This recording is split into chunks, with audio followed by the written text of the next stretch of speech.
Welcome to this extraordinary meeting of the ordinary meeting of the Wingecarribee Local Planning Panel today, 24th of September 2025. I declare the meeting open at 2:05 p.m.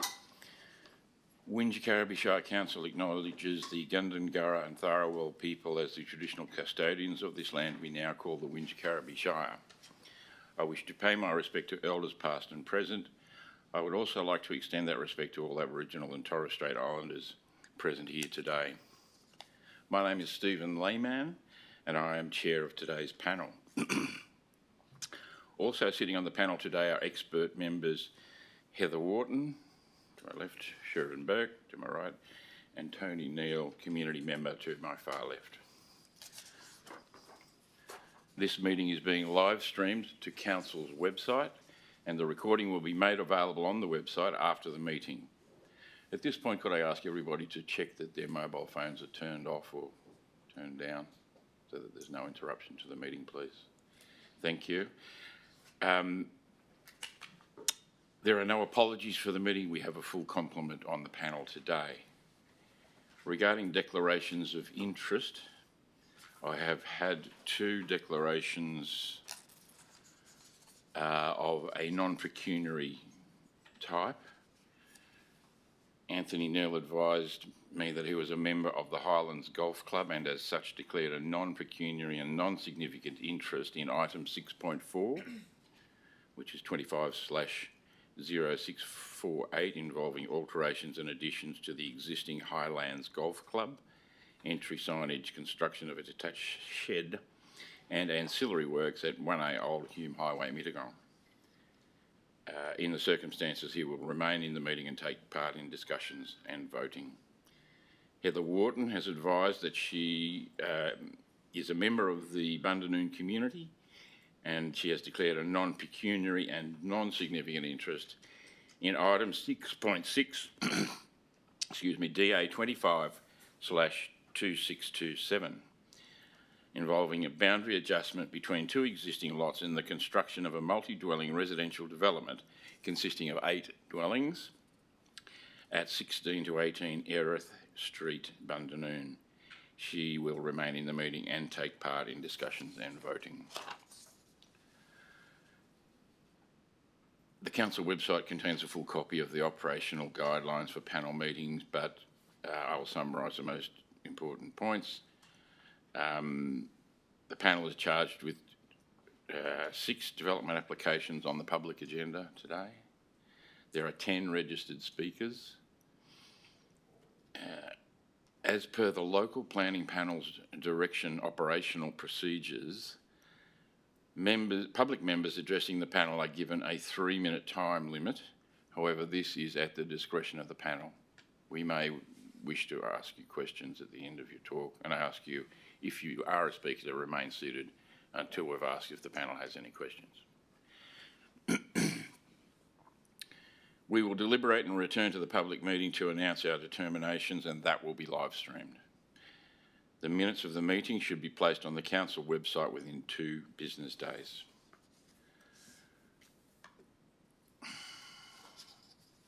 The first item, 6.1, is DA 24/1094, involving land at 271 Exeter Road, Sutton Forest.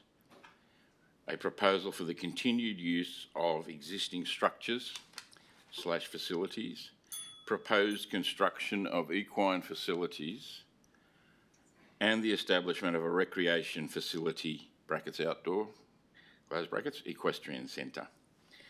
I have 3 people speaking against the proposal. I don't know if we're going first with the Teams link. We can do that. We have one person coming in via Teams. We might deal with that first, and then we'll move on to those in the room. So that person is Joanne McGuinness, SBJ Planning, speaking for an affected neighbour. So is Joanne McGuinness online? Hello, Joanne, can you hear us? Yes, I can. Can you hear me? Yes, I can. Can you please tell us who you are representing, what their interest is in this matter and as they're a neighbour, where they are located in relation to the site. So I'm representing Peter and Pam McGuinness. They are at 50 Village Road, Sutton Forest. And I suppose 50. Mm-hmm. So they are immediately next door, a smaller property. So I suppose their boundary, two of their boundaries adjoin the subject premises. It would be a small part of the eastern and land immediately to the east, is it? yes, but it is just to be clear, it's a smaller lot because there is also another property immediately to the east as well. Oh, I see. Lot 1105, is that it? It's a smaller lot. Yeah, sorry, I don't separated have from the the site by DP. this intervening property, is that correct? No, there's still a common boundary. Sorry. Okay, well, just trying to figure out where you are. Do you, okay. I can share. Oh, sorry. Yeah, beg your pardon, yeah. No, excuse me, I'm, disregard those last comments. That's okay. So, yeah, did you say to the east? It's to the west. To the west, okay. To the west. I think understood. Yeah. Please proceed, sorry, and start the clock now, thanks. Look, I'd like to say that in general, I think we're sort of comfortable with the direction of council's planning officers' assessment and in terms of recommendations around the removal of some of the proposed structures, being the stables, as well as the exclusion of the use of the unauthorised buildings from the application. It's probably fair to say that there's been some structures erected over time without approval and don't consider their inclusion in the application is sort of warranted as things have sort of happened over time. I've more or less had some clarifications just around relation to some of the operational elements. There are a couple of conditions in the consent. So condition 13, which talks to a plan of management, and information that needs to be included in that plan of management. And I'm assuming that it's really an amended or an updated plan of management because I believe the plan of management is listed as one of the approval documents. So that would be I suppose, a final or yes, as an amended plan of management. And I suppose related to that condition is condition 64, which sets out some of the operational aspects which need to be, as I'm understanding, enshrined in the plan of management. One of the things I just did want to confirm is that in terms of any of the clinics and the competitions or events, is that the hours of operation is specified, but I wanted to be certain that there was none of the special events or competitions were overnight, so that there was people staying on the premises, whether as part of a with the horse floats and other associated structures remaining, that they would, essentially, if a competition, are they single, I'm assuming it's 12 single day competitions and 12 single day special events. That's just what I'm not clear on from the conditions. And obviously we'd be advocating that they are single day events and that they don't extend over the course of a weekend. So really, and that obviously that there's no overnight stay, which is something that I raised in one of my earlier submissions. So we're really just wanting to confirm those elements and that they're effectively articulated in the conditions of consent. Thank you. Is there anything and probably in the plan of management, if I could say that, I think the plan of management should probably talk to the hours of operation and frequency events in condition 64 once that's tightened up and resolved. Okay. Thank you for that. Panel, do you have any questions of this speaker or comments? No. Thank you for that. Thanks for your Janice. time. I appreciate it. Thanks, panel. So,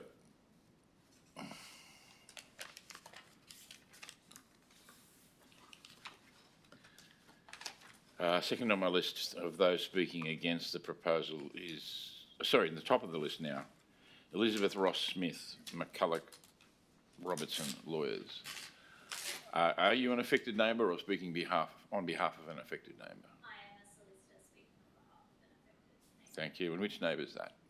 This is Mr. John Dick, who's sitting to the right of me. Mr. Sorry? John Dick. John Dick? I would love to. Thank you. And where is he located in relation to the site? 38 Village Road, which is to the west of the subject property. Thank you. Please proceed. Thank you. My client maintains his objection to the DA in its entirety, and in particular to the continued use of the open arena labelled F on the site plan for reasons outlined in his written submissions and those which I'll address the panel on today. Given the draft conditions of consent contemplate a plan of management as a means of managing the impacts of the development and use on the environment, locality and the amenity for neighbouring properties, the panel is urged to consider the planning principle adopted by the court in relation to the adequacy or appropriateness of a plan of management to a particular use and situation, as expressed in Ronaldo Plus 3 Proprietary Limited v Hurstville City Council, the continued relevance of which was confirmed by the court in Amazonia Hotels v Council of City of Sydney. I can give the panel a copy of my notes as well. The principle provides that in considering whether a plan of management is appropriate for a particular use and situation, specific questions should be considered. When these questions, some of which I'll go through now, are considered, it becomes clear that the plan of management is a totally deficient means of managing the unacceptable amenity impacts of the development on neighbouring properties. The first question asks, do the requirements in the plan of management require people to act in a manner that would be unlikely or unreasonable in the circumstances of the case? The answer is yes. It is highly unlikely in my client's experience, based on the last 2+ years, that compliance with the plan of management will occur and be enforced.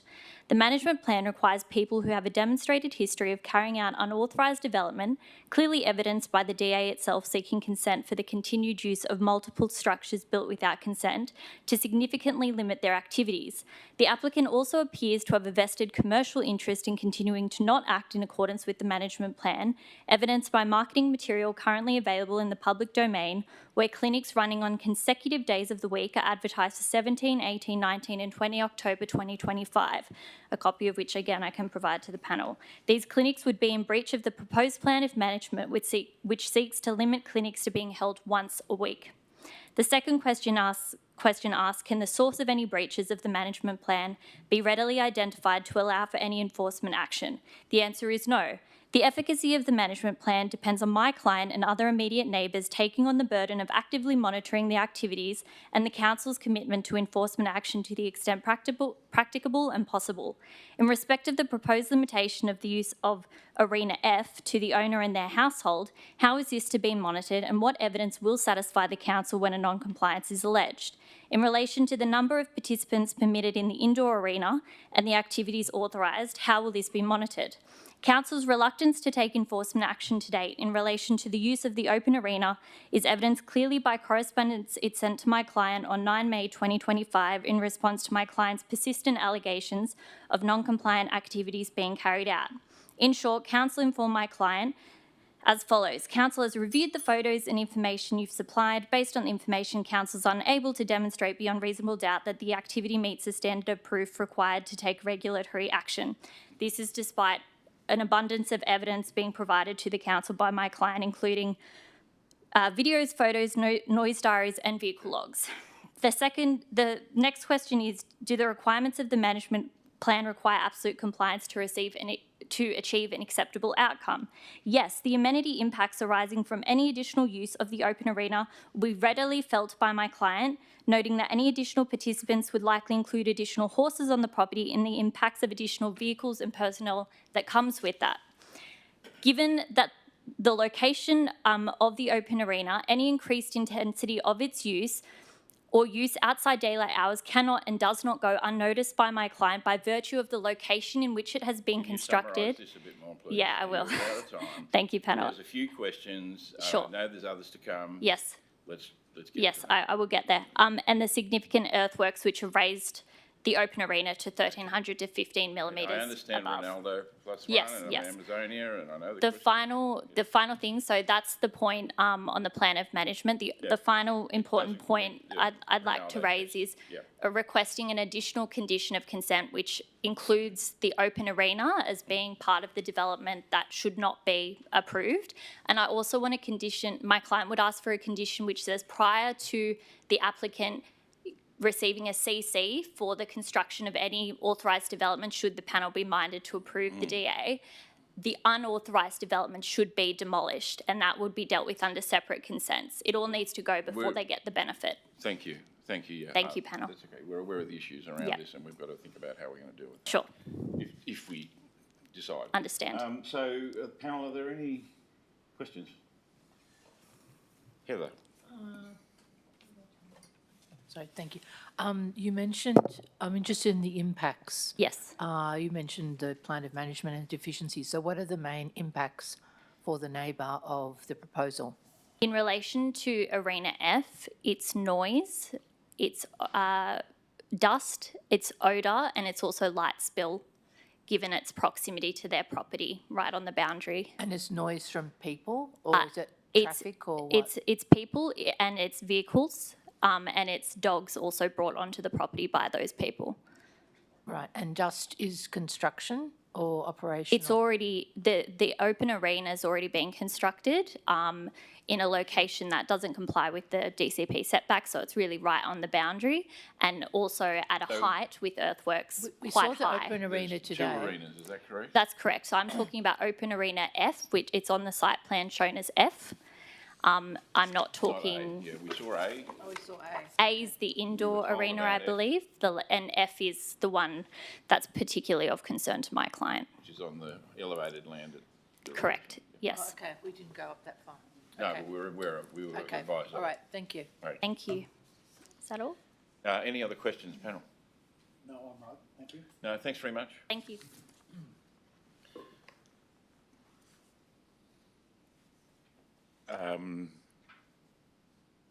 The third and last speaker against the proposal, I have Chris Young, CMY Planning Services, speaking for an affected neighbour. Can you identify the neighbour, please, and tell me their interest and where they're located in relation to the site? Thank you, Mr Chair. I'm actually hoping to represent two separate neighbours, one Mr and Okay. Mrs John and Heidi Dick. Oh, yes. Well, If that's possible. let's just try for three. Yeah, see I'll- if we I'll can do try 3 and- minutes, and if need be, we can ask a question. Exactly. Okay.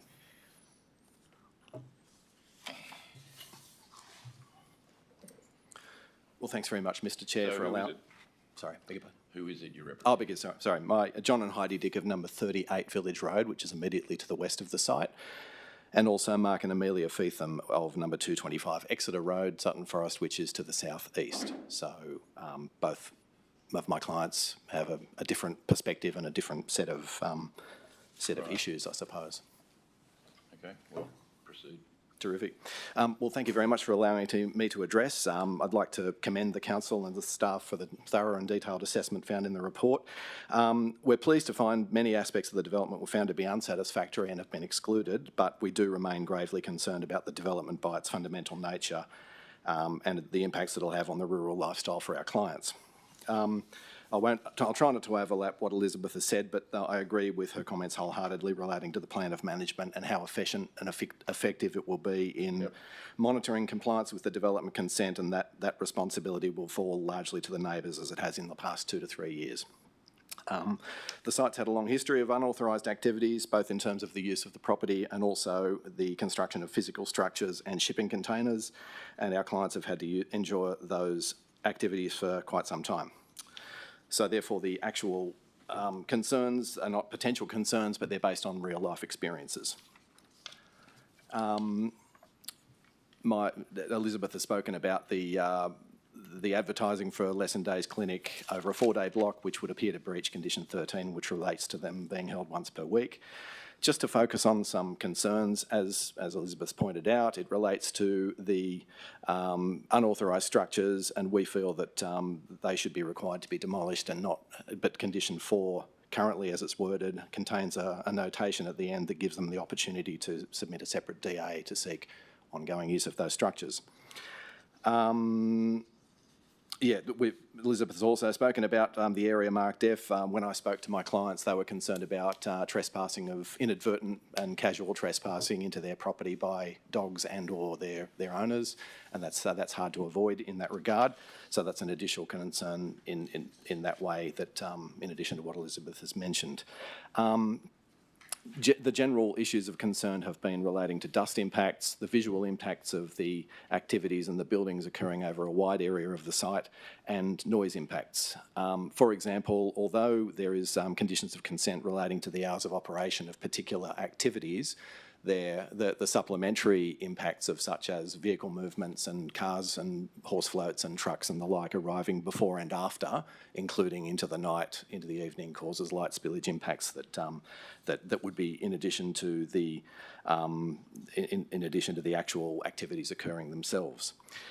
Focusing on just my clients from number 225 Exeter Road, they have a broader outlook of the property, so impacts will be felt across a broader spectrum from where they view the site from their property, as opposed to number 38 Village Road, which has a different outlook. So it's a visual impact. Yes, that's right. So number 225 has quite a broad outlook over the entire valley, so to speak, and number 38 Village Road. Focus now on the amenity impacts of. Yeah. So just in terms of the noise impacts, noise travels a considerable distance in a rural environment, as would be known, and it's unclear if the acoustic report focused on external noise sources. They seem to be focused on internal noise sources only. So our clients would request that that there be a restriction on PA systems, so that there's no sort of no external PA systems that would cause an impact on their property. And also, just in terms of the light spillage, just to wrap up, the condition, there is a condition 63 that's quite general relating to amenity and light spillage, and they would request a specific condition that outdoor lighting be switched off when the development's finished for the day or otherwise closed. So, and that was pretty much my submission there. So I'd just like to thank the panel for the opportunity to present today. You've had a good time to speak. So, Yes, are there any that's questions from the panel? No. I think that's all. Thank you. Thank you, Mr. Chair.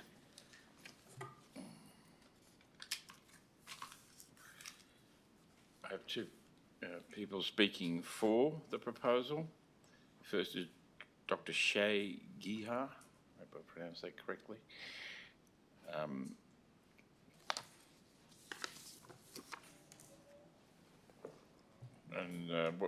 What's your angle, Mr. Gihar? Shane Gahar is my name. I am a project manager who has managed the process on behalf of the owner at 271 for the last 2 years. I'd like to speak in favour of the proposal, Mr. Chair and panel. Firstly, I would like to outline that the zoning of this land is C3, which is environmental management, which allows these type of activities as they currently are. The site area, I'd like to remind, is 57 hectares. That's 574,000 square metres. So it allows us a huge amount of leeway in terms of mitigating impacts, which we've tried very hard to do in our various submissions. We started this process on the 2nd of April 2024, and we're still going. I just want to say that we understand as well that it is in the vision of this council in section 4.4 of their strategy that development of equine facilities, I quote, is a key catalytic project for the Windsor-Carriby Shire. So we thought what we are doing is actually in line with strategic aims of this council. I remind you also that the land has been used for equestrian activities for the past 25 years. So we are not doing something that's vastly different to that. I would say we have spent close to $400,000 on reports in answering queries and questions. And we think that everything that's been asked of us, we have tried very hard to satisfy. I will give you an example. We've had 15 accompanying reports to the original DA, 6 requests for further information, resulting in 17 additional reports. Some of the reports that were mentioned today, an updated plan of management has been done twice, a preliminary site investigation, a Building Code of Australia compliance report, a water report. It matters how many times you've done something. It's a matter of how well it's been done and sufficiently. Thank you, Chair, that's true. We think we've done them well, Sire, but of course that's a matter for your judgment. Yep, thank you. The proposed development is permissible in this zone, so we are doing something that is permissible. And the purpose of this DA is to make sure that what we are doing remains, in the eyes of the council and the public, to be totally legitimate and fair. We have tried very hard to answer all the objections as objectively as possible.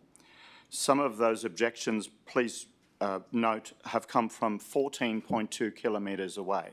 That is a long way from where we are. Notwithstanding, we took great care to try and model the impacts for all of these objectors in the visual assessment that we carried out, showing the before and after montages. I believe that's evidence that you have before you. We've seen that.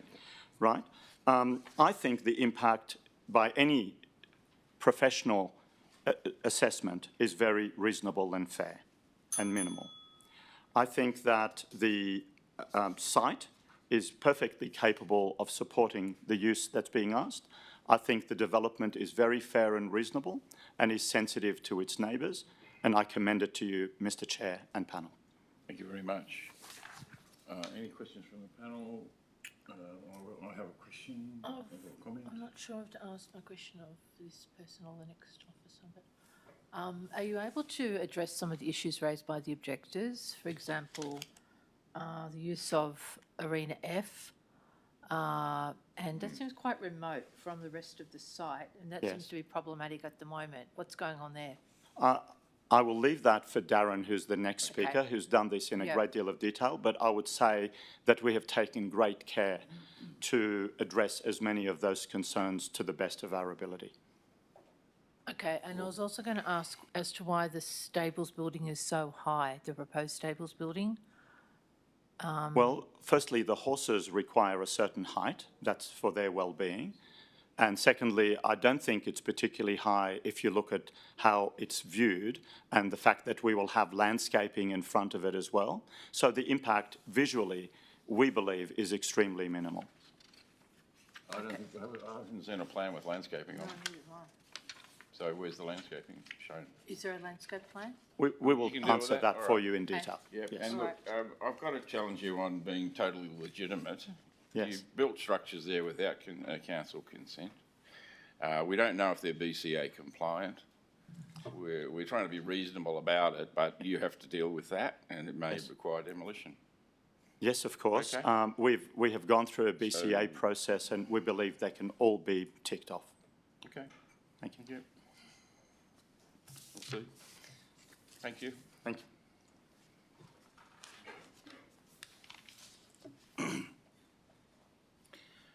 Next I have Darren Hogan, owner's representative and planning consultant. Thank you, Mr Chair. My name's Darren Hogan. I'm the principal planner of Hogan Planning. I've been a consultant planner in the Highlands for over 25 years, specialising in equine development. I've been responsible for securing the majority of approvals for the prominent equine facilities in the Highlands. I believe this application has not been given a fair assessment. The application as proposed is 100% permissible in the C3 zone. Only recently, Council granted development consent for 2 separate applications for the construction of equine facilities to be used in conjunction with proposed agistment and spelling of thoroughbred horses in the C3 zone. DA 230440, China Horse Club, Illawarra Highway, Mossvale. DA 211073, Thenford Farm, Old Argyle Road, Exeter. The subject development application is entirely consistent with other applications that the council has granted consent. The assessment officer, for some reason, thinks that agistment can only apply to horses competing on the subject site. The recommendation that horses intended to compete off-site are not permitted to be agisted on the subject property is ridiculous in my opinion. Separate legal advice from Minter Ellison and Mills Oakley confirms that the agistment of horses falls within the definition of extensive agriculture, which is a permissible use without development consent in the C3 zone. Extensive agriculture, in part, means the grazing of livestock for commercial purposes on living grasses and other plants on the land as their primary source of dietary requirements. The assessment report incorrectly characterises the agistment of horses as animal boarding or training establishment. The definition of animal boarding and training establishment specifically excludes the agistment of horses. For this reason, I fiercely object to the recommendation that only horses that compete or perform at the subject site are permitted to be agisted on the property.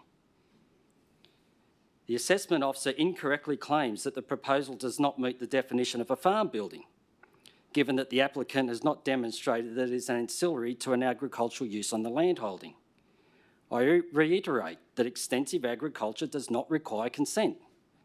The site currently mains horses on agistment. The owner currently runs 34 head of cattle. The previous owners used the site for horse agistment for the past 2 decades. Dr. Gahar has already spoken on the extent of the non-existent visual impact from the proposal, given the scale of the development, its location on the site, and the spatial separation from the public domain and neighbours. I firmly believe the stable building is consistent in terms of bulk and scale with other equine facilities in the C3 zone. The stable building is clustered within the development precinct and is an integral part of the equestrian centre. The assessor's report incorrectly states that the submitted plans does not include a landscape plan of the proposed structures. Landscape plans prepared by a landscape architect were uploaded to the planning portal on the 19th of February 2024. The landscape plans nominate a 5-metre wide vegetation buffer screening around the development precinct. I question the officer's assessment of visual impact if consideration of the proposed landscape plan has not been part of the officer's assessment. I urge the panel to review the landscape plans in conjunction with reviewing the visual analysis. The visual analysis prepared has been done without the landscape plans, just on the buildings alone, so it will only be improved. Should the panel have concerns regarding the proposed stable building and its height, I'm advised that the building height can be reduced through 500mm cut and a reduction in roof pitch. I have plans here that show a ridge height, maximum ridge height of 7.9 metres, which I'm happy to give to the panel. The assessment report also fails to mention the 3 letters of support, one from the nearest neighbour. We'll be winding up. We've got Yes, some questions for you, so... Certainly. Okay. The assessment report also fails to take into consideration Council's Highlands Destination Strategy Plan.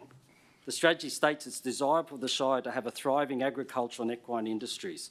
Furthermore, the strategy identifies that the expansion of local equine industries will help sustainably grow the economy. The DA seeks the continued use of existing unauthorised structures that are ancillary to the proposal. Some structures, such as the yurt and an existing stable building, were already on site when the proponent purchased the property. The assessment report incorrectly states that no access report was provided. The BCA report included access accessibility and assessment, and that was lodged with Council on the 12th of May 2025. The BCA and access reports state that all buildings can comply with requirements and these matters can be addressed at the CC stage. A BCA capability statement can be provided if this will satisfy Council in approving the continued use of the unauthorised structures. Council can condition the continued use subject to the provision of a BIC. This is a very good development application and should be fully supported as proposed, not partially. The proposal has merit and is entirely consistent with other equine facilities on the C3 zone land. The equestrian centre will be an asset to the Shire. Thank you. Thank you. Before I ask a question to you, does the panel have any questions? Questions? So, do you think the plan of management is an excellent document? It can certainly be worked on. There's no problem with that. The proposal's an excellent proposal. I think it needs work on it, On the proposal itself. the plan of management. Our plan of management can certainly be You know, if improved. we're inclined to provide some sort of consent for this, it would require a much better, stronger plan of management, in my view. That can be arranged. You can reduce the height of the stable building to 7 point. 7.9 to the ridge height, So yes. if you want to submit that to one of the council officers, if you've got that handy, we'll Yes, have a I look do. at that. The other thing is, I think, Arena F. Yeah. What? What's the status of that? I The mean, status- it's not very well located. It's not. You've It's got a not. very good Arena A down where you need it, Yeah. close to your other Arena, facilities. Arena F was there when the proponent bought the land, in part. The proponent did bring it up to the required standards for an arena. Whether if you're Pony Club or Olympics or whatever, it's a standard signer of arena. And yes, did do those works. But there was an arena there when he purchased the property. It has been agreed all along that that arena will not be used as part of the equine facility.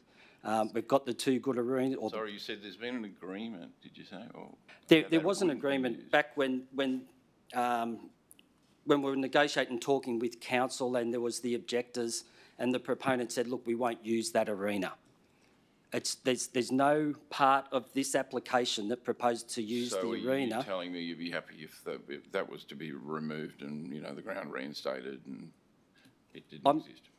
I can't speak for the owner, but I'm pretty certain that would be okay. Because it's not proposed to be used for any part of the commercial arrangement. It was just there for the owner before they then look at these other components. So there's certainly, it was always put in the application, and it was discussed when there was compliance officers, et cetera, involved, that there's no part of that arena is to be used as part of this application or proposal. And that's Or why any use of the land, not just this application? Look, if council felt that in order to support the application, that arena was to be removed, Well, I think it would be one hurdle out of the way for you. yes.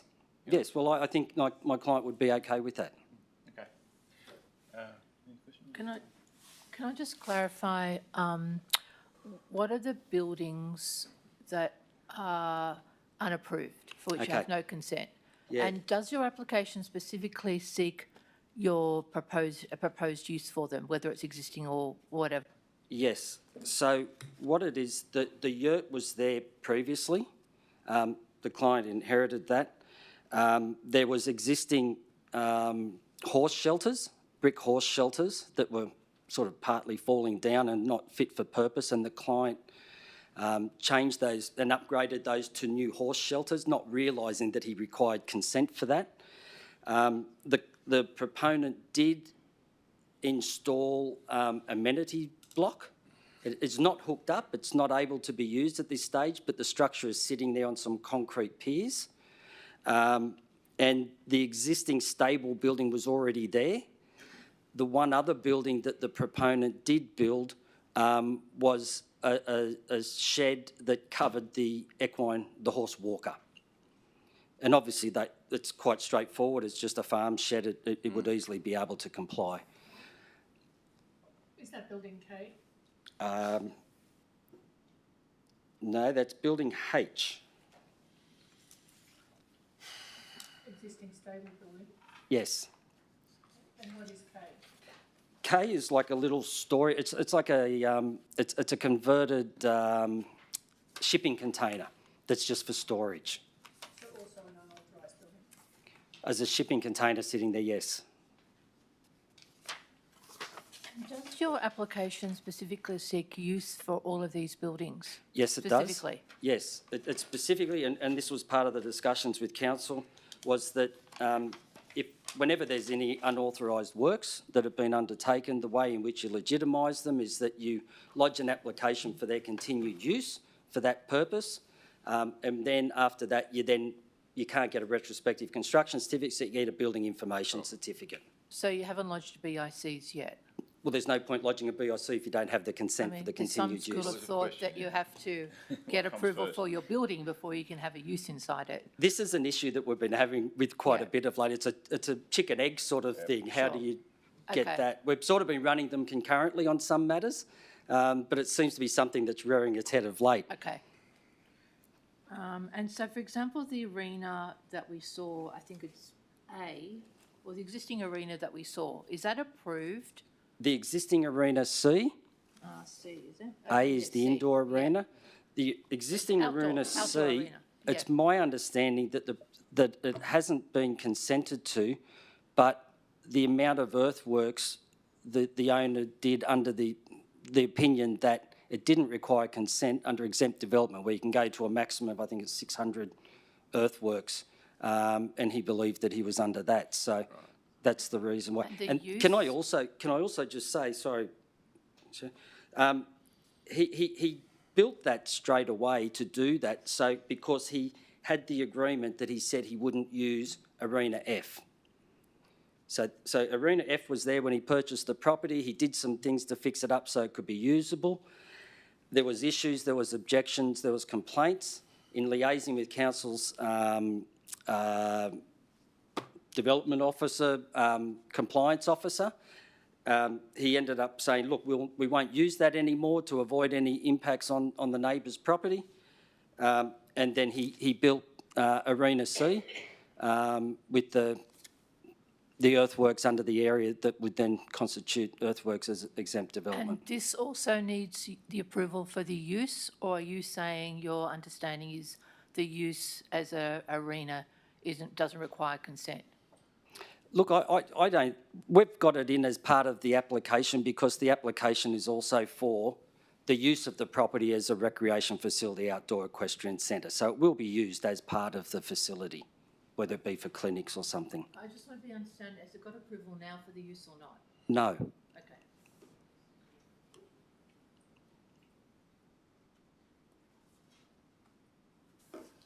No further questions, panel? No further questions? Thank you. Thank you very much.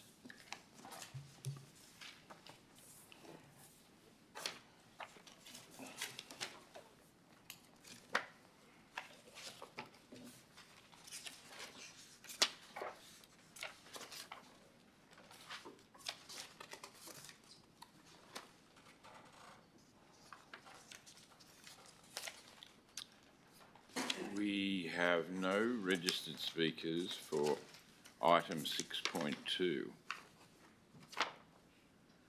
Construction of an amenities block with roof-mounted photovoltaic panels, West Parade Hilltop. Is there any late objectors or submitters? No, I don't have any on the list, so I'll move on. I will call the speakers for item 6.3, which is the proposed farm stay accommodation and farm experience premise with associated works at 1147 Old Hume Highway, Alpine. I have two on the list speaking against the proposal. First I have Anne Westnedge. Is Anne Westnedge here? And can you come forward, please?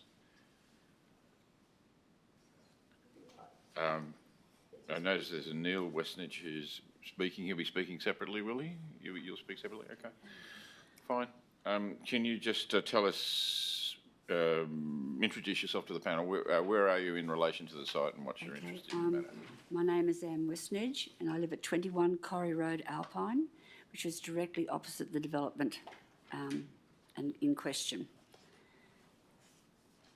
Thank you. Please proceed. My family and I strongly oppose this development, which is for a farm stay, farm experience. But Villa Navarra website and also Navarra Group website appears to me to be all about extravagant functions. Alpine and the Southern Highlands in general is a beautiful area where people come to visit and enjoy the peace and tranquility of the countryside. We had to preserve the uniqueness of the Highlands so that people can continue to come here, seeing the colours of the different seasons, open spaces and greenery. They want to escape and disconnect from technology and the stress of modern life. Can you imagine booking a farm stay, not seeing any animals, just looking at some olive trees growing and trying to unwind and relax while a large-scale event is being held. Mind you, that is if you get a booking. Maybe the function might need the accommodation. Not my ideal getaway. In the video of the new atrium, which has already commenced construction, shows up to 300 guests. Once again, different to what is in the DA. Referring to the website, they say that they cater for 10 to 80, 80 to 200, 200 to 300, 300 to 500, and then 500 plus. Not following the DA, which states 20 weddings, plus 20 conferences, plus 20 events, with up to 120 people per event. Certainly not in my mind, small scale. Then you have to ask, if approved, how will these events be monitored and who will be checking that the regulations are being adhered to? Noise from these events will be horrific. We had a sample of this last year when over a 3-day period, our windows shook and the vibrations from the heavy and dominating bass and drums was continual. Not something anyone should be exposed to 60 times a year or more. We should consider shift workers who will also suffer sleep deprivation. God help us if they were a doctor. Noise from these events will disrupt native animals and birds in this area in particular. It is also a known koala habitat. Lights and noise affect them greatly, and with the regular events as proposed here, the environment for these animals will be completely disrupted, probably causing fatalities as they try to escape this invasion of their lifestyle, their sense of direction and their hearing all scrambled as they look for peace and quiet. Domestic and farm animals will also be affected. They react badly to loud noise. Traffic will be a problem. As you know, the old Hume Highway is a tourist drive and attracts a lot more use, especially at weekends. We moved to Alpine in 2021. Since then, a car came off the road, teetering over the embankment. This has also happened to the property formerly known as Nestings, where 3 or 4 occasions vehicles crashed through their front fence and yard. Coming out of Corrie Road can also be dangerous because cars, trucks and bikes come along quite quickly. Because there is a corner to the left, vehicles come upon you rather quickly. Can you wind up now, please? Yeah. Okay. Okay. I was going to say about my granddaughter what she said about it, but I won't. No, thank In summary, I firmly believe that this proposal, if approved, it flies in the face of what C3 stands for. This application is completely out of character for this part of the Southern Highlands. It is a rural area and should remain that way. I would ask that the Council reject DA number 25, 1933. Thank you for listening to me. Thank you. Just retain your seat for a minute. The panel, do we have any questions for this? No? Thanks. Thank you. Very much. And we have Neil Westnedge. Would you like to speak, please?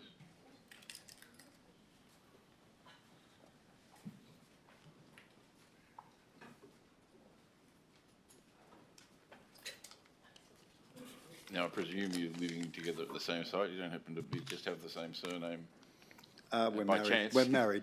Yeah. Yeah. It's my wife. Yeah. Okay.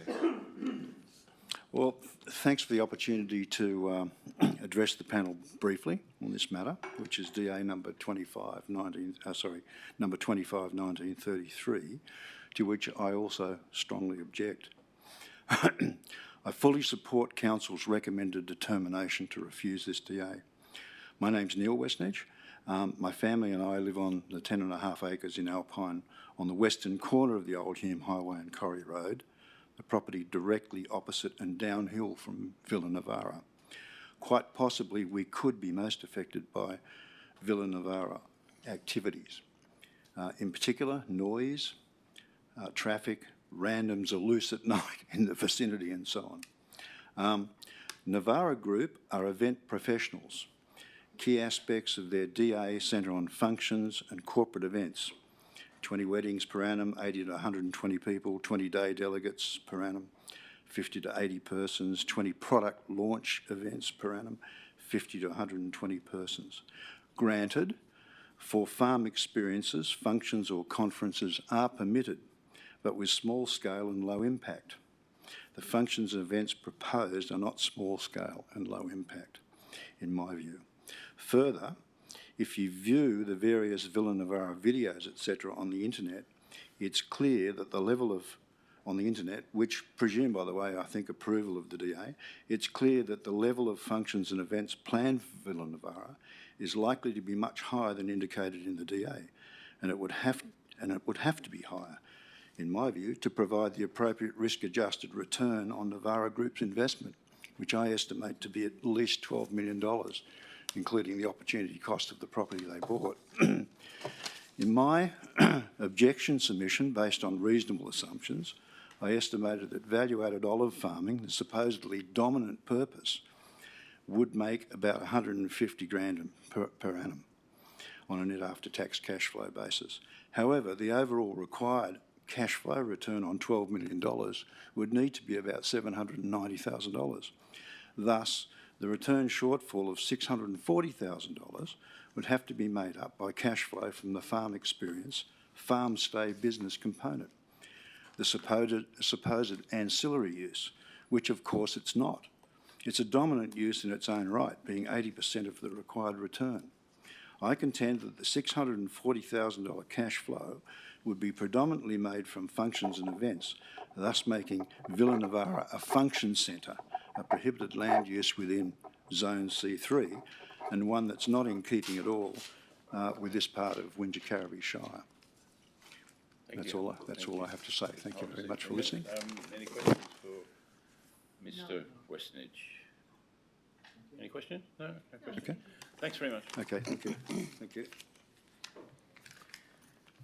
Now, speaking on behalf of the proposal, we have Darren Hogan again, representing the We also have a representative from the owner who registered to speak. Yes, we met on the site today. I'm happy to hear from both of them. Happy to hear from the, an owner's representative and a professional. Would it be okay if Randall spoke firstly? That's all right. Just let me just get your name again, sir. Come forward and give us your name, and so we can just put that on the record. Good afternoon, Randall Walker. Randall Walker, is it? Yes. Thank you. On behalf of Sal Navarra and Navarra Venues, we're proud to have invested in acquiring a 116 acres olive farm in the food and wine destination of the Southern Highlands. Navarra Venues is a family-owned business with more than 50 years successful operating history and is a wonderful Italian migrant story. We're passionate about food, and the opportunity to acquire an olive farm and produce olive oil creates an irresistible legacy. The family has had more than 20 years connection and love for the Southern Highlands, and the brand of oil that was sold prior to acquiring the property, Olio del Sole, is coincidentally with a Sicilian and Italian reference. So it seemed as though the stars had aligned, and we're excited to collaborate with other food and wine businesses and individuals in the Southern Highlands, such as local award-winning chef Stefano Marvello, to announce the release of hopefully a 2026 release of the Olio del Sole extra virgin olive oil, and we'll announce that at the Norton Street Italian Festa in October. We're also collaborating with Jeff Aston from Tractorless Vineyard to curate a Southern Highlands wine list for wine tastings and food pairing experiences. The Wingecarribee Shire Community Strategic Plan identifies that one of the most highly desired outcomes for residents is to preserve the green between townships and villages. One of the simplest and most effective ways in which to achieve that outcome is to support and maintain working farms. The brutal reality in the state of the economy and in 2025 and beyond is that a working farm, to be sustainable, needs the ancillary income of agritourism. In terms of resisting urban sprawl, the University of Technology Sydney produced a wonderful report, Sydney Food Futures, which identified that by 2030, up to 60% of fresh food production capacity in the Greater Sydney Basin, including Wingecarribee Shire, would be lost. And of all of the LGAs in the Greater Sydney Basin, Wingecarribee was ranked number 1 as the opportunity to stem that flow of urban sprawl and to turn it around and to increase fresh food production by 1 million tonnes. But that requires a strategic intervention. There must be a strategic intervention to support agriculture, and it's not going to happen by accident. Wingecarribee Shire Council, Destination Southern Highlands and Destination Sydney Surround South led the way. I was a part of the industry process advocating the New South Wales Government for the Agritourism Planning Amendment. And when the Agritourism Amendment was incorporated into the New South Wales Standard Instrument, the launch event was held in the Southern Highlands at Farm Club at Werri. The Villa Nevara is 100% committed to supporting the food and wine destination of the Southern Highlands. How committed are we? In addition to purchasing the venue, we've invested more than $500,000 so far just to try and bring the 1,000 olive trees up to a healthy, hopefully high yield potential, and to implement basic farming infrastructure to support additional components such as the 70 cattle on agistment at the moment. On less than 1% of the land, we want to create truly memorable and immersive working farm-based experiences with a food and wine dimension. But let there be no mistake, the Southern Highlands is the first line of attack and the last line of defence to resist urban sprawl spreading from Sydney. If we look at Camden, which used to be rural and is now the fastest growing local government area in Australia, if we look at Wallandilly immediately to the north with 50,000 new residential homes in the pipeline, we believe that the Villa Nevara is a positive, uplifting part of the solution. We hope that this development application is regarded as a benchmark case study of best practice agritourism. Thank you. Thank you. If you just hold your seat for a minute. Panel, are there any questions or comments? I'm a bit unclear how the wedding and conference venue part of it links up with the olive trees. How does that work? In terms of the experience, our other venues are in Greater Sydney, but this experience really, because the family is of Italian heritage, it was a wonderful legacy to have an olive farm and to be able to produce olive oil, and the experiences will be farm related. There would be no one that would be wanting to have an event or an activity at that space unless they're interested in an immersive farm experience, such as food and wine pairing experiences, farm tours, seminars and workshops, team building activities. It's all an immersive farm experience. Okay, because I did have a look at your website and your neighbour objectors did mention it, and it just talked about it being like a wedding venue. As well, I saw you have a number of venues in Sydney. Sure. Function, weddings, conferences and so on, and that's the impression I got from some of the application information. It's certainly not our intention, and it's not what anyone booking an event or an experience at the Villa Nevara would be after, but I will check with our marketing team, and perhaps they have duplicated a lot of promotional material that they've done for other venues. Maybe it's been transposed, and I'll make sure that we review that. But it is clearly about agritourism and immersive food and wine experiences. Detail for us how you see these immersive activities being. What are they? Things like... You just described things that are associated with certainly. events, Look, really. if I could say the opportunity of the Villa Nevara would really enhance Nevara Venue's reputation as being passionate about food.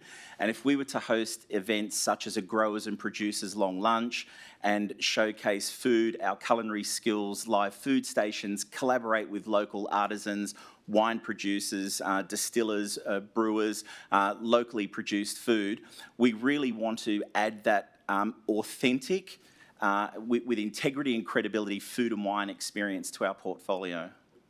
But how is it associated with agricultural production on this land, is my question. Well, people attending the venue will be able to see the olives growing. There'll be activities where they'll be able to be involved in the hand picking of olives. They'll be able to taste olive oil. I mean, if we had educational groups for school students, a sad reality, if you ask primary school students where does food come from, they think it's from the supermarket, they don't know the origin of food. If we engage in education activities with students, they might be able to, in terms of experiencing olive oil, it's probably serving them fries with Robertson potatoes, but we want to create that extra dimension of an immersive food and wine experience. Okay. So can I, another question? Yeah, go on. Sorry, thank you. Thanks, Stephen. I just wasn't, could you also clarify why you've described your function centre as a temporary use of a function centre? Why wouldn't it just be a function centre? Darren can speak. Okay, all right, sorry, I'll can leave. speak into Okay, that. it's probably better for your planner, thank you. That's okay. My question was simply, would you be open to a detailed plan of management that records all of the undertakings that you're giving us verbally here now and puts them in a document which is part of the consent? Well, could I say Navara Venues is committed to embracing wherever possible best practice. And as an example, our catering division, we're a gold licence accredited caterer. We won an award we're very proud of at the Restaurant and Catering Awards on Monday night. Whatever is regarded as best practice for industry, we're happy to embrace. You need to understand that a consent goes with the land, not with the applicant. I Okay, would, Navara might be wonderful, you know, but the next person can come along and is entitled to operate that consent, and so there needs to be safeguards, if a consent is to be contemplated, to ensure that it's operated in a way that it was intended to operate. yes, So, you know, I think that's absolute minimum if you want to get some sort of consent here. I totally understand, and I think the brutal reality, some comments were made about different pathways to profit. This is really about creating a lasting legacy for the family who already have 50 years of proud history, and this is a very special opportunity, and I really hope that it's regarded as supporting the Southern Highlands as a food and wine destination. All right, just so long as you understand, it's not about the people, it's about the property, and the consent goes with the property, not the people. Yes. Okay, I think that's all. Thank you very much. Thank you. So we have Darren Hogan. No. Yes. Yes, we have Darren Hogan. Darren. Thank you, Mr Chair.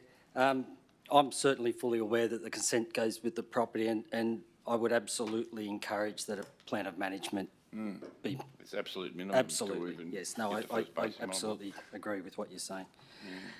Darren Hogan, planning consultant at Hogan Planning. Firstly, land that was given to me to lodge with the development application had a typo. It indicated 100 olive trees, where it's 1,000 olive trees. There has been a revised business plan prepared, which I've uploaded to the portal.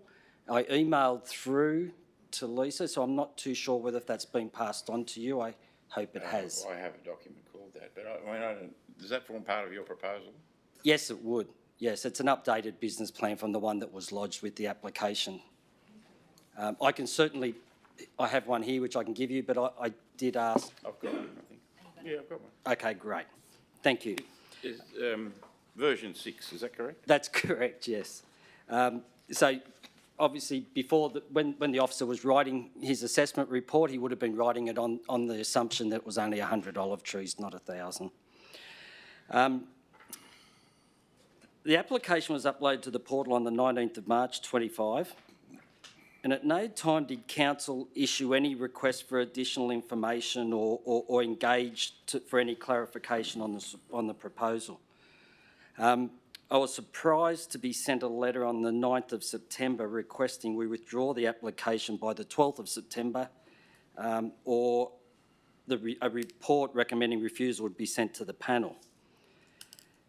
Throughout the assessment officer's report, there are claims that issues were not resolved and therefore included as reasons for the refusal or recommended refusal.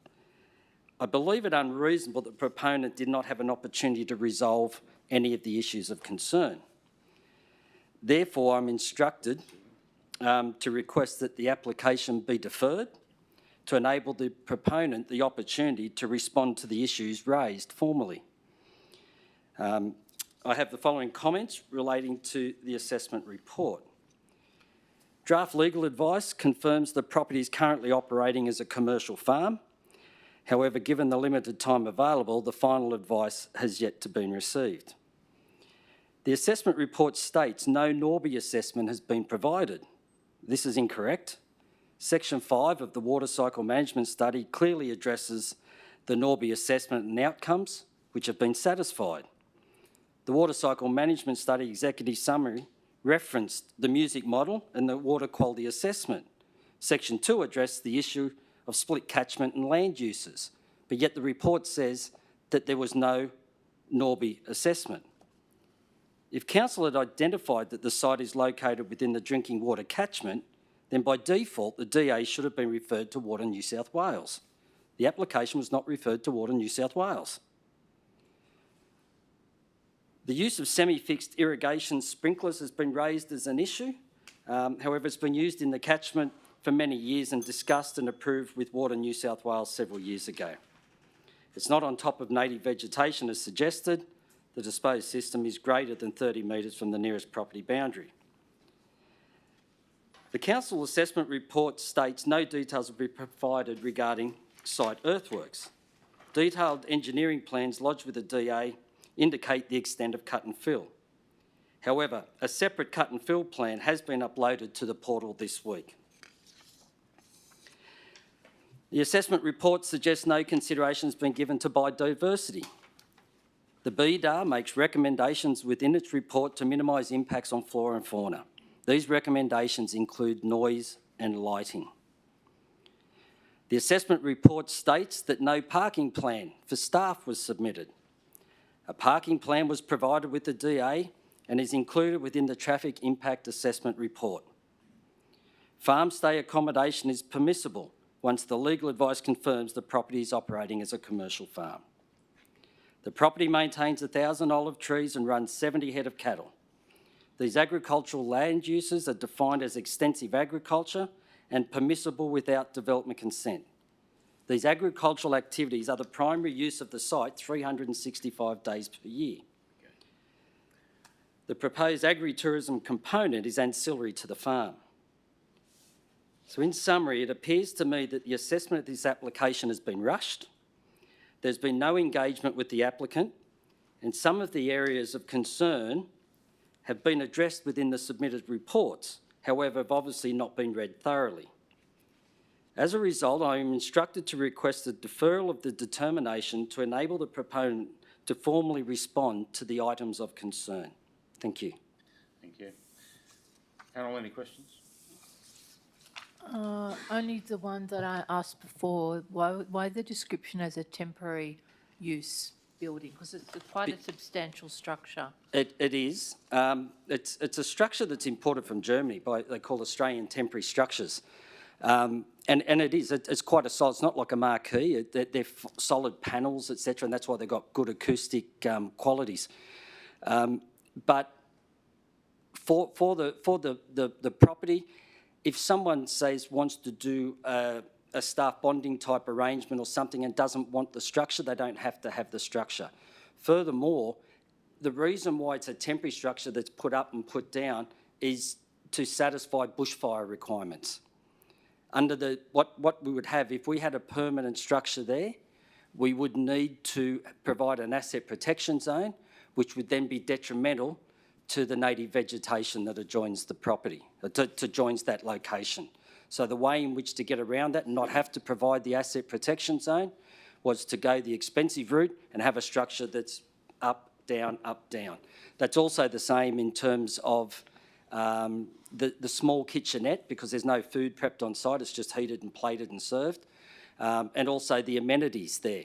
The on-site wastewater disposal is to service the existing dwelling and also the farm stay accommodation, but there's a quality type Portaloo system that would be brought onto the site and removed from the site each time. Very similar to a lot of developments that have been approved for events where they have Portaloo type arrangements. I hope that answered your question. Yeah, and the other structure we saw existing on the site, what's going on there? I don't know anything about that. I have heard that there was a structure put up, but that wasn't there. I haven't seen it. It wasn't there when I did my site assessment and prepared the DA. In speaking to the proponent, I'm told that it's just there as a temporary at the moment. At the moment, there is the ability under the exempt development provisions to have small-scale events and farm tours and those sorts of things, and I understand it's being used for that. But that's all I know. It's a substantial structure on Is the it? slab. I haven't seen it. Okay, that's fine. Thank you. I'd like to ask a question about the one that you're referring to as an Australian temporary structure. How long does it take to put up and bring down again? Depending on the number of men, but I understand it's within a day or so. Is that correct? I live next to it. I don't.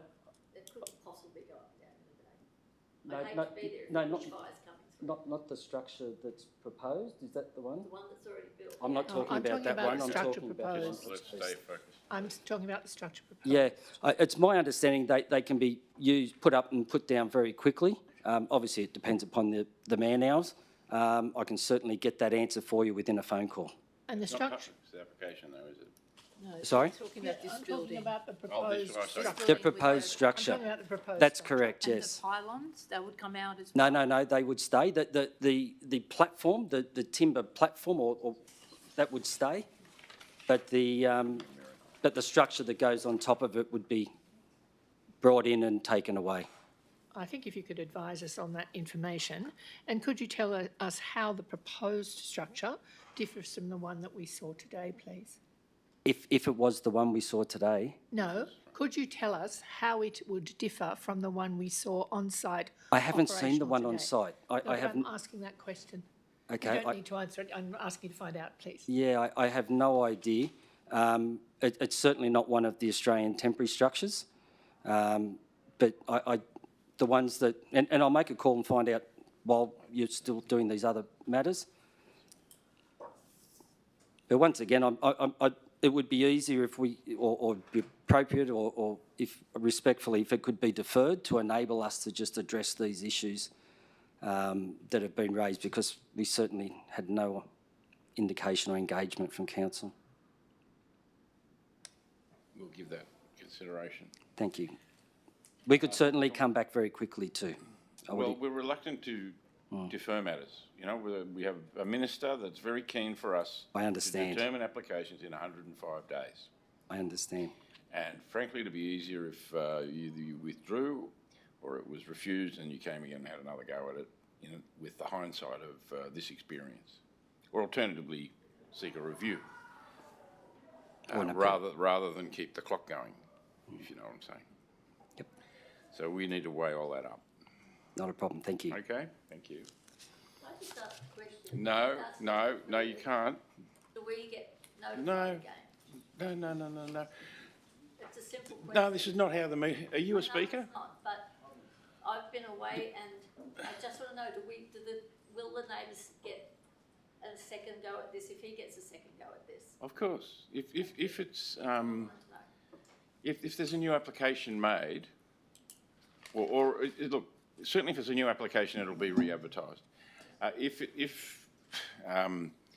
we decide, and it's just an if, that we're happy with a deferral, if there's a substantial change to the plans, we would expect that the council, it's a matter for the council, we would expect that they would re-notify it. So to answer your question, yes. Thank you. Yeah, okay, sorry, yeah, okay. Okay, so I think that's the end of our speakers.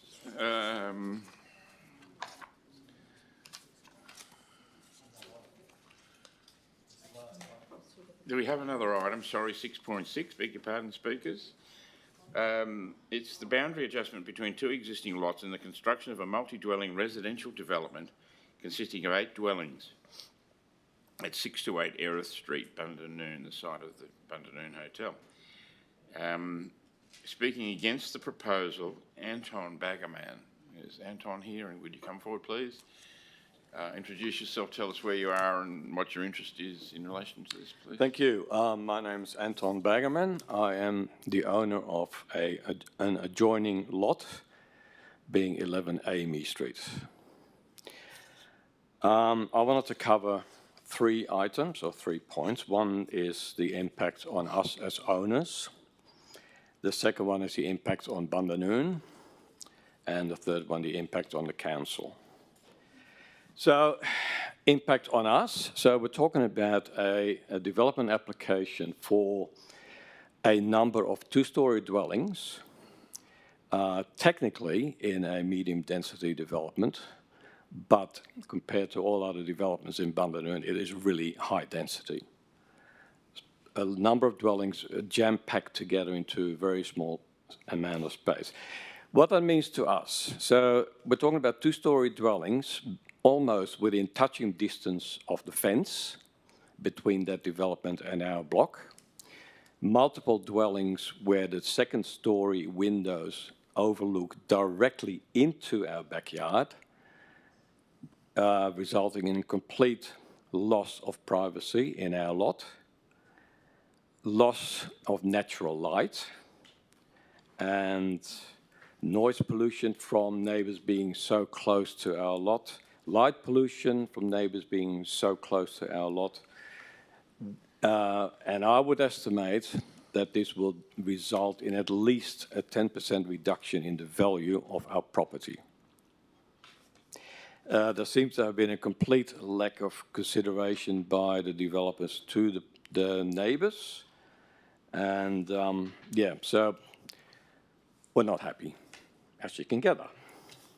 So talking about Bandanoon, if you go and have a look around in Bandanoon and what's generally being developed and built in Bandanoon, this development is absolutely, completely out of character with the surrounding dwellings. I would question the motivation of this development. Is it targeted at young families? Certainly not. The price would be prohibitive for young families. There's absolutely no space for the children to play. You could hardly put a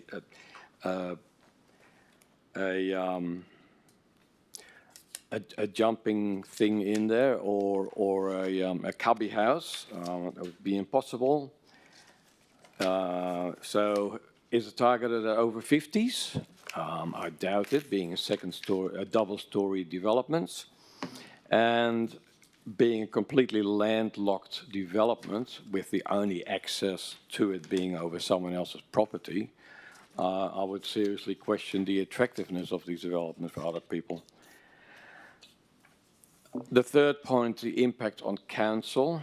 In our lot at 11 Amy Street, so we are basically at the bottom of the development that we're talking about here, which is mostly a grassed area with a significant slope running down to 11 Amy Street, 9 Amy Street, and 13 Amy Street. During heavy rainfall, that grass area acts as an absorption for all the rain. And a lot of rain soaks into this grass area, and not much of it actually ends up in our property. However, when all that land is saturated, all the rain, any heavy downpour that comes down after that, runs straight down into the adjoining properties of 9, 11, and 13 Amy Street. And we have seen it personally, where inches of rain end up standing in our backyard. It is supposed to drain into the council stormwater pit on 13 Amy Street, but from my observation, it's nowhere near big enough to cope with that. So, if this development goes ahead, there is no absorption of any land.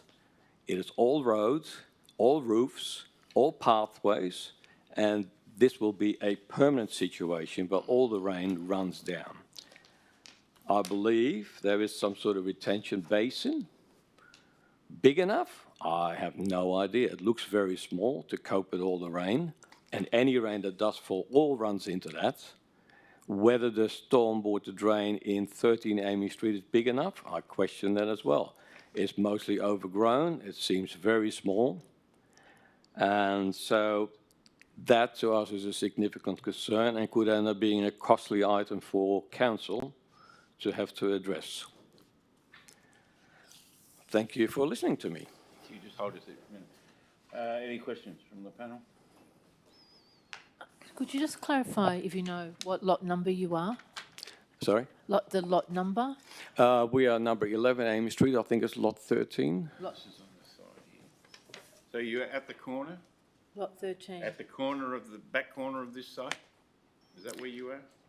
Lot 13's not on our plan. At the We back- are the back second corner. house You know the down corner- from Ebury you Street. know, there's that sunken area that you're talking about, and there's that corner of the site that's in that. Is that you opposite that? Is that where you are? Could we ask Are him you to- adjacent to the stormwater easement? The stormwater drain on 13 Amy Street. Just ask him to mark Just, on just his a property. moment. I think actually, I have a feeling on the plan it's in the wrong location. Could you mark on the plan for us, just so we know where you are? Yeah, if you look, sorry, lot 14, if you, the Lot stormwater 14. drain, as far as I can tell, is on the other side of that block, near Ebury Street. In the corner. That's In the not corner up the adjacent to- top. Yeah, no, it's in the middle of the block. Not according to my. I was on our property a couple of days ago. I had a look through the fence. It's right in the corner. It's in the middle of the block, so, and it's actually on the Ebury Street side, not the Everett Street That's okay. We side. understand where you are. Okay, thank Yeah, you, thank yeah. you. So, any questions? Yeah. And just if it's of any consolation, there is green landscaped area around the buildings. There are driveways and there are roofs, of course, for these, but it's not all covered with hard surface. Okay, yep, So I you grant might you that, be but probably, Exaggerating a probably, little bit there. I would say the green For space would effect. probably only be 20% of the development. Yeah, yeah. Yeah. But, you know, to be fair, there is landscaped area at the perimeter of the Yeah. development, and there is landscaped area between Look, the nearest buildings to you and your boundary. our main concern is the double story, Yep, loss, yep. total loss of privacy and the Yep. reduction in value of our property. Understood. Okay, we understand. Thank you. Yeah, yeah. So it's privacy. Well, okay, that's all. Thank you very much. Thank you.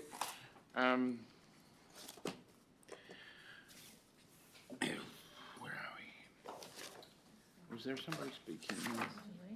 I think there is somebody speaking. Mr. Lee, I believe you're speaking on behalf of the applicant. Yeah, thank you, Mr. Chair. Panel, good afternoon.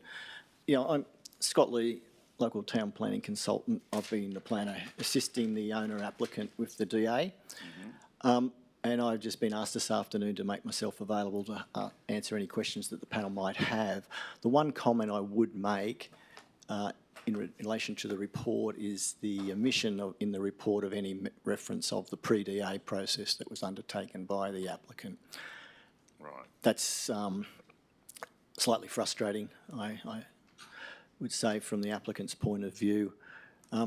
So that's really all I'd like to say. We believe that the issues that council has raised as reasons for refusal in the report can all be dealt with and could be dealt with in a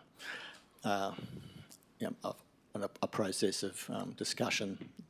But we fundamentally believe that and this was confirmed through the pre-DA, that the concept of utilising a portion of the property and reorganising the property boundaries, the two lots that exist today currently bisect the building. It makes no sense at the moment. Something should be done about that regardless of anything else that happens.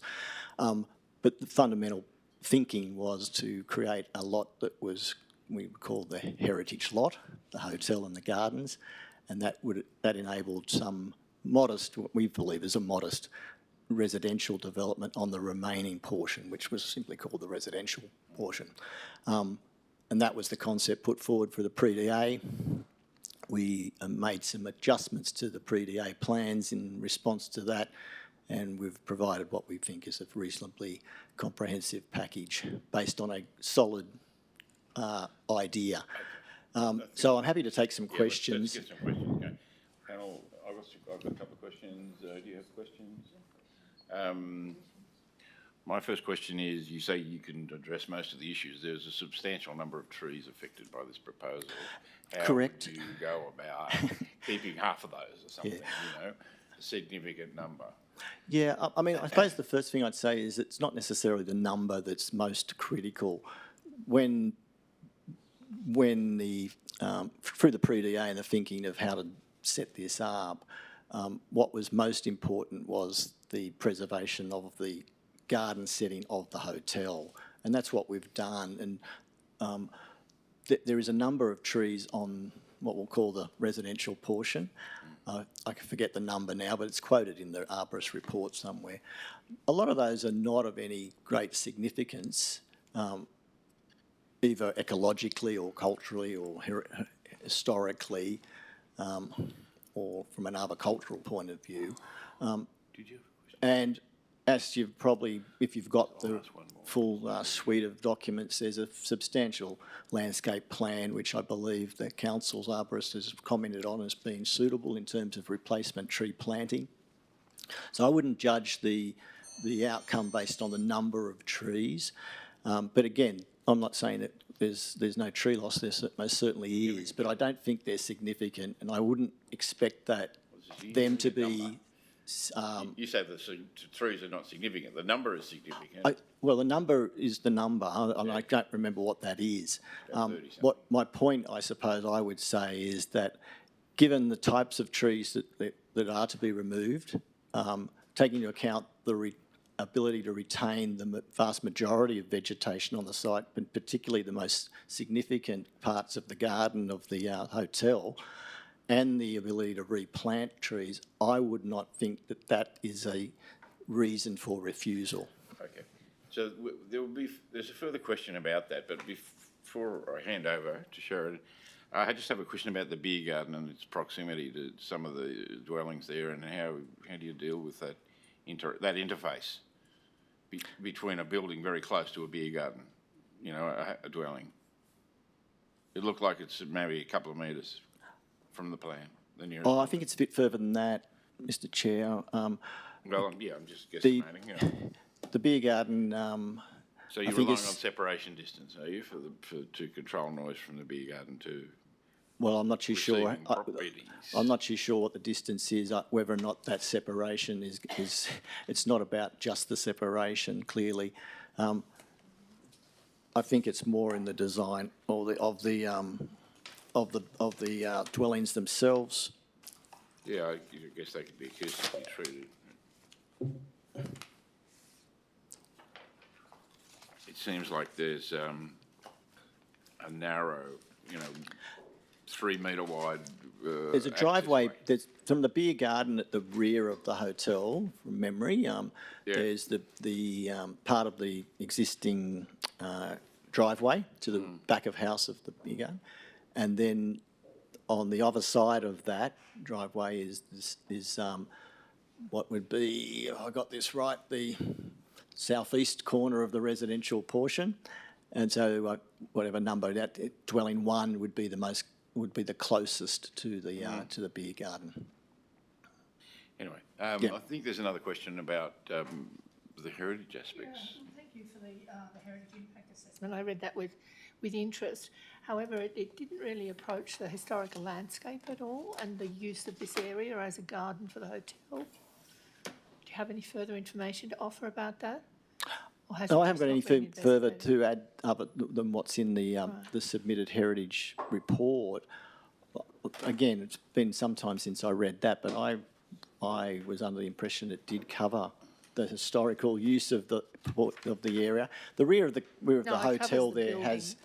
I'm asking about the gardens. The garden. Well, we're not at the front along Erith Street. No, the garden area that you're redeveloping.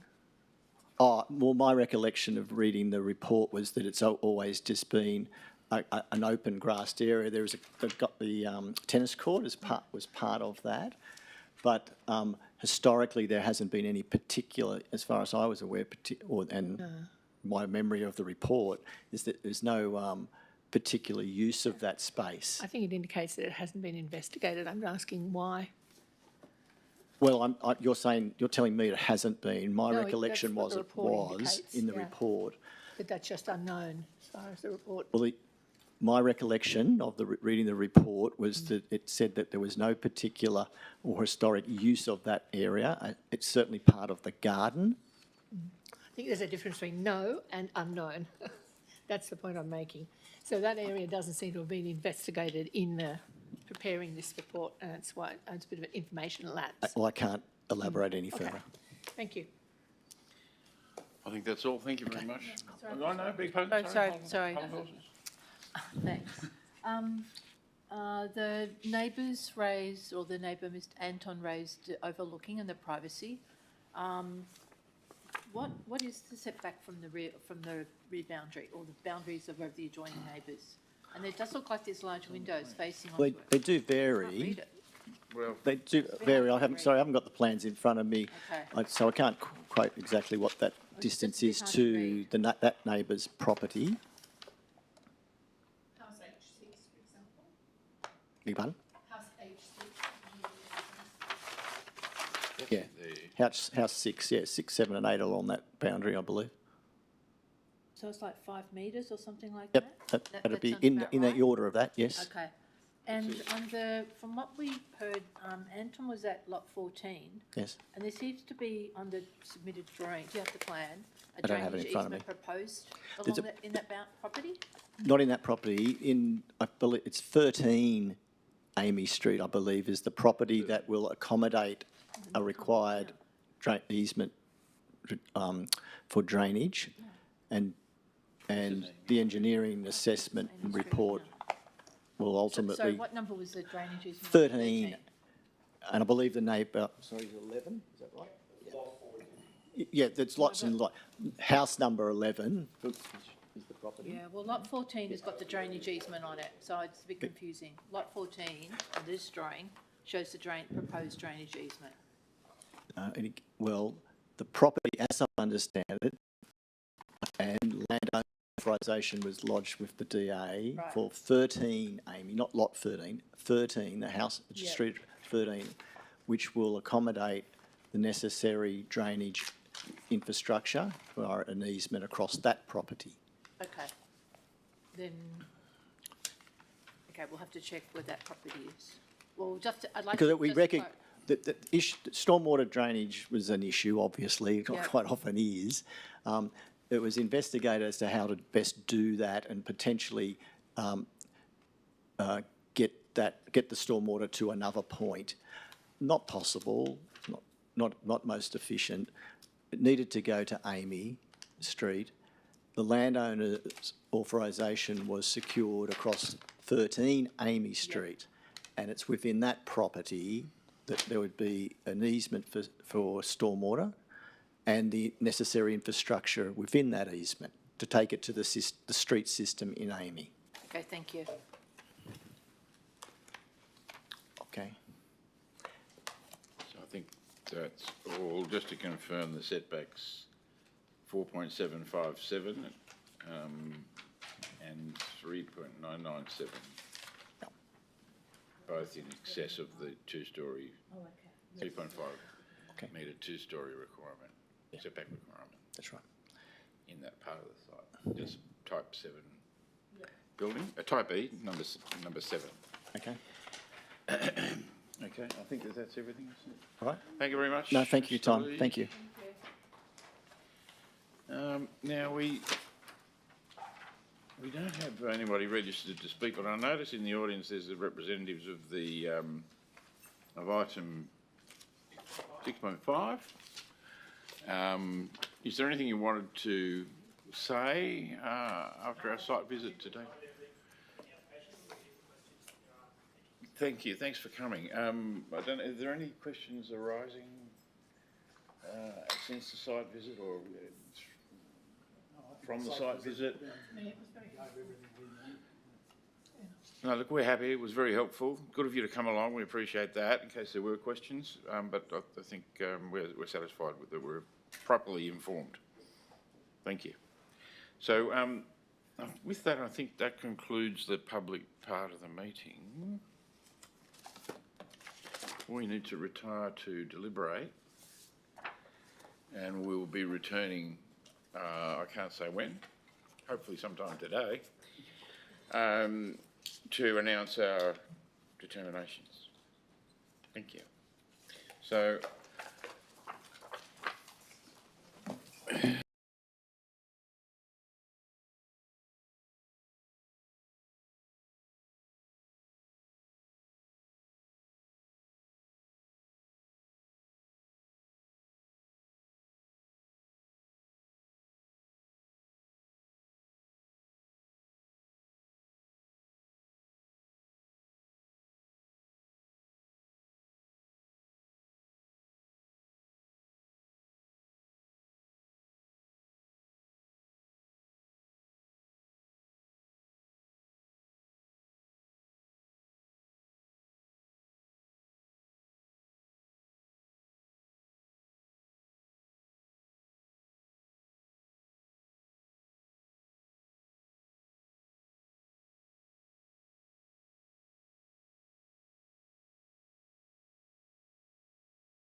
These are the abbreviated minutes of the Wingecarribee Local Planning Panel held in Council Chambers, 68 Elizabeth Street, Moss Vale, on Wednesday the 24th of September 2025. In respect of item 1, DA 24/1094 at 271 Exeter Road, Sutton Forest, the panel determines that the application for the proposed continued use of existing structures, facilities, proposed construction of equine facilities and establishment of a recreation facility outdoor equestrian centre at 271 Exeter Road, Southern Forest, by partial approval, subject to the recommended conditions of development consent specified in the officer's report and with an additional amended conditions. These will be set out in detail when the minutes are published this Friday. Item 6.2, DA 25/1973, in respect of land at West Parade Hilltop. The panel determines development application DA 25/1973 for the construction of an amenities block with roof-mounted photovoltaic cells and provision of a 1.2 metre wide pathway by way of approval, subject to the conditions in the officer's report and an additional condition which will be set out in the minutes in full in writing. Item 6.3, DA/25/1933, proposed farm stay accommodation and farm experience premise with associated works at 117 Old Hume Highway, Alpine. The local planning panel determines the application by way of refusal for the recommended reasons specified in attachment 1, which will be set out in full in the published minutes.